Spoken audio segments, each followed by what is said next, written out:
I'm going to show you how to change the auxiliary belt tensioner bracket on the 2.5 V6 Tdi Audi engine.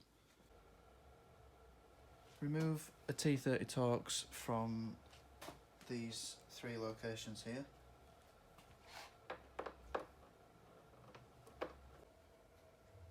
On the passenger side of the car, plastic is in place. I have a T30 here, and then behind the plastic I have a T30 at the top.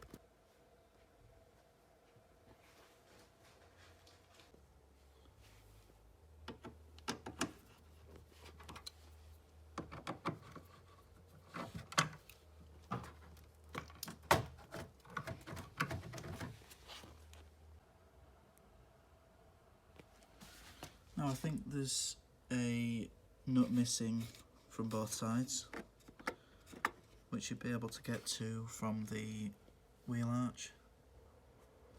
I already have the lights out. Right, so there are a lot of fixings missing from this car, so normally at this point you would need to remove more fixings from underneath, which I imagine would be either T30 or T25 Torx screws that would be attached to the undercar tray, which is missing on this car. So at this point on this car, the bumper is loose.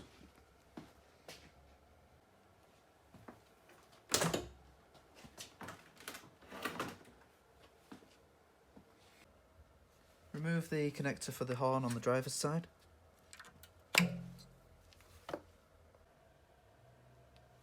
Remove the connector for the passenger side horn and the rest of the wiring harness lower down.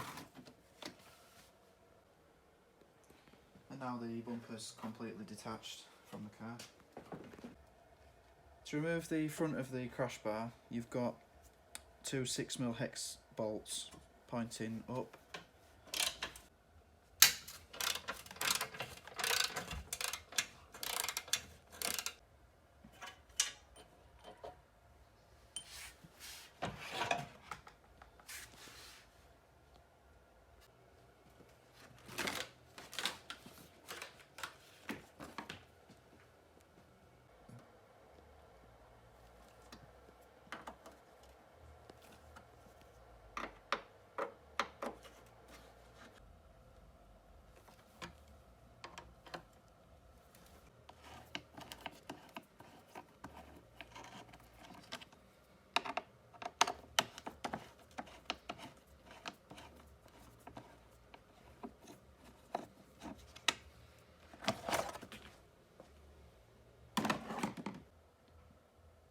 Remove the mounts for the crash bar. You've got three 13mm bolts and then a little 10mm nut.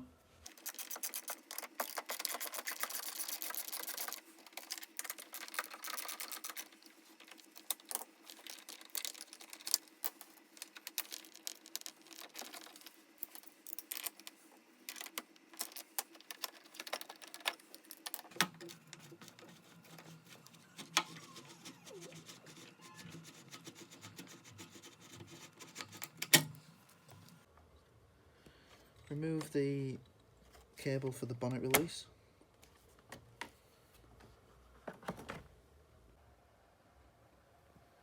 On the passenger side of the car, undo this Jubilee clip going to the intercooler and one underneath.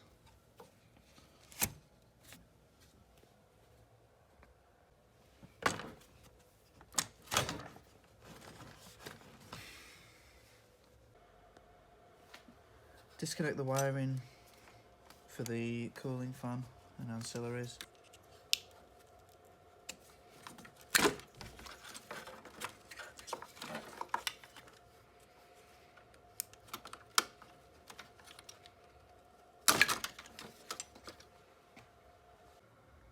Remove the top hose for the radiator. Prior to this, you'll want to remove the coolant.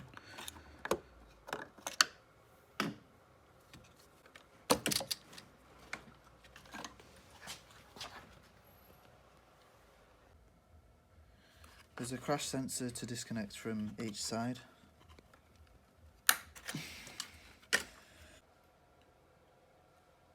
At this point, if you support the front of the car without damaging the radiator or condenser, then you'll have access to the belts without having to fully remove the front of the car. To remove the cooling fan, you'll need two 32mm spanners.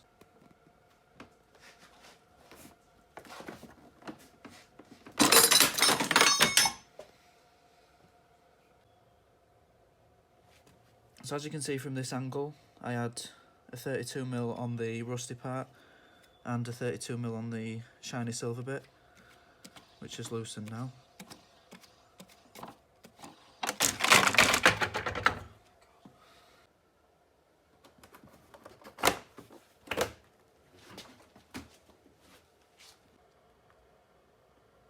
The covers for the timing belt are held on by these little clips here.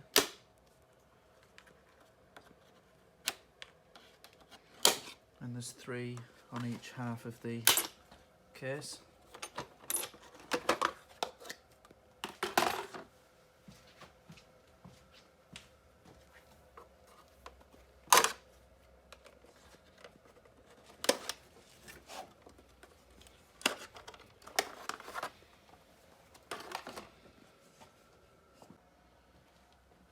Now to remove the lower cover, you've got 3 6mm hex bolts.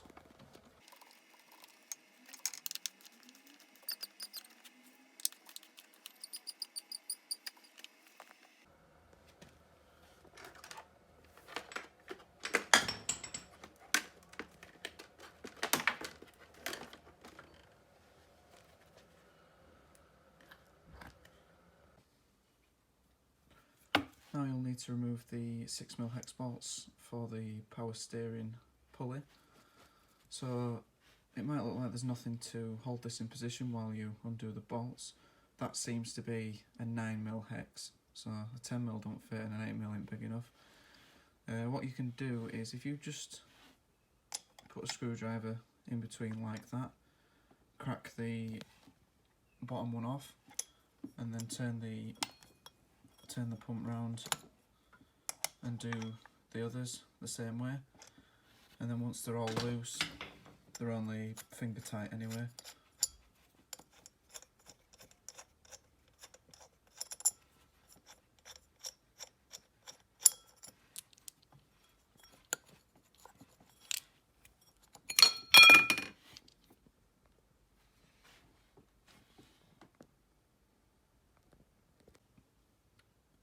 And now you can remove the 6mm bolts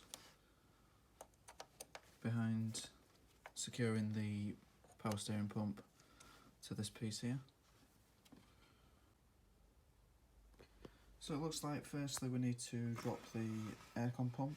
So you've got a bolt that you can see there and another 2 underneath.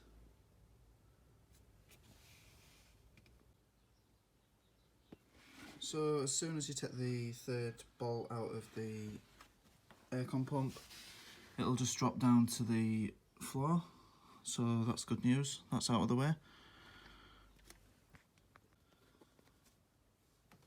So remove the 2 bolts that you can see on that bracket there, and then up here you may as well remove the bolt on the back of the power steering pump, because that will need to be removed. Right, so with the 3 hex bolts out the front and the bolt on the bracket on the back removed, you should be able to just lift the power steering pump out of the way. If you can just manage to pull it up a little bit out of the way, that'll be fine. So now what you've got in order to remove this bracket that you can see here is a concealed bolt that is just under the oil cooler there. So remove that.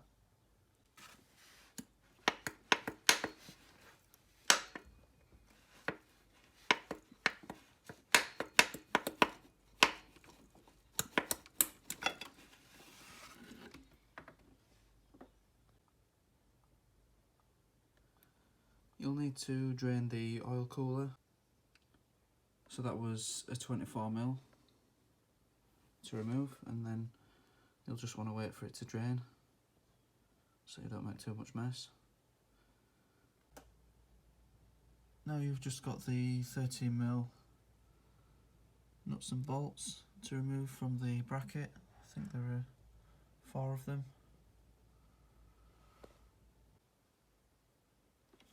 You might struggle with the top right nut there, but you should be able to get it from the top rather than with an extension from the bottom. Right, that's 3 nuts and a bolt removed. So hopefully should be able to pull the bracket out off the studs without disconnecting these pipes for the oil cooler.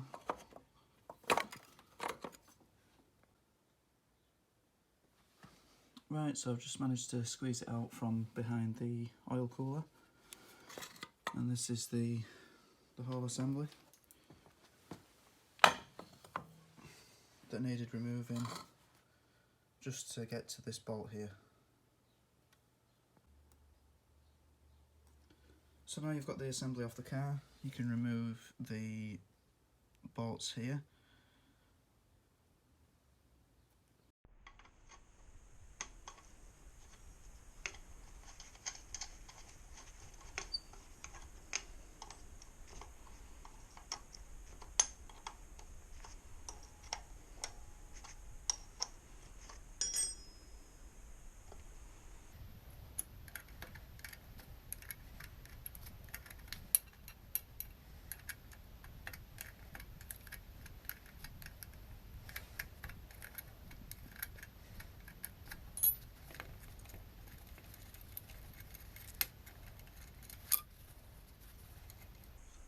You'll want to pay attention to where any washers are.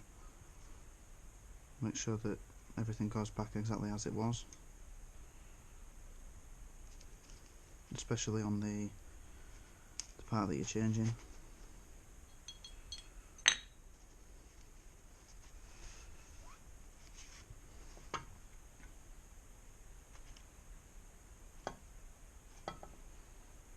So as far as I know, this is the part that wears and causes the movement.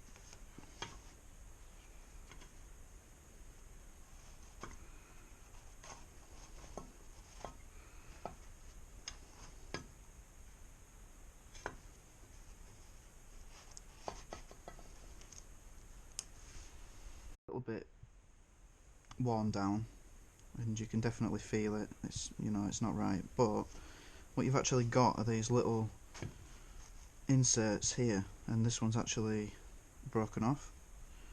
Now these come in the kit. You get new inserts in the kit.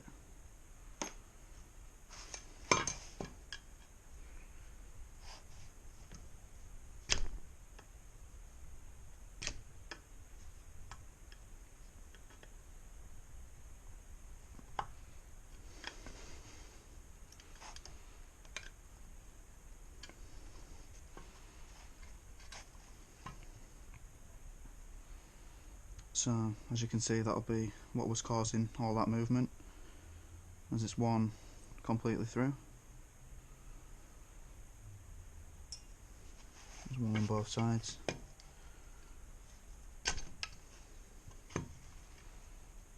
The other insert was a bit tight, but wasn't in as bad condition.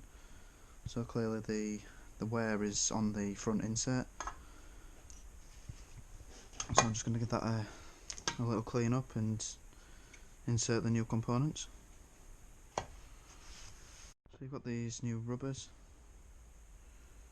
and the thick band will want to be sat on this washer on the inside.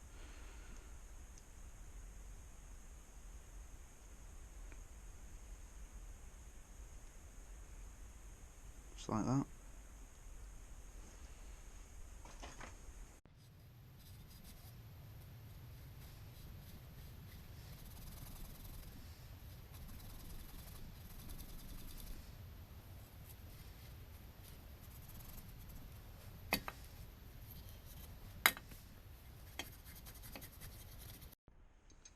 So you've got your new inserts to put in.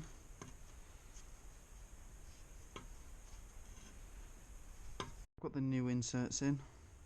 Make sure this side with the counterbore is pointing out towards the pulley. And that's a nice snug fit, as it should be. And you've got the bolt to insert from the rear.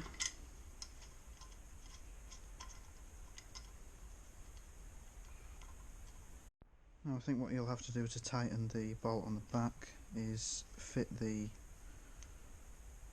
new tensioner arm. So fit the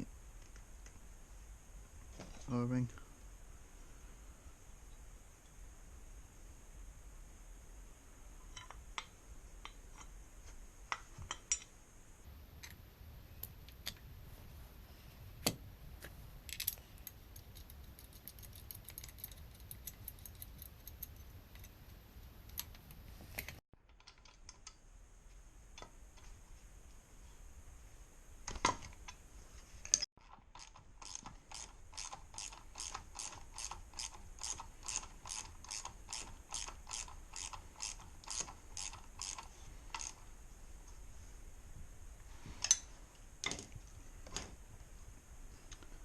Now check the tightness of this bolt here, because you're not going to be able to touch it ever again once you replace this part. There's no way you'll be able to get to it. Well, if you've got this far, then I'm sure you'll manage to replace the component yourself. So I'd like to thank you for watching, and I hope that the video has helped you. I hope that this has given you a decent view of the job, and hopefully you'll like it and subscribe. So thanks for watching. So I've got it back in position now, and as you can see, no play whatsoever. Absolutely nothing. Just perfect.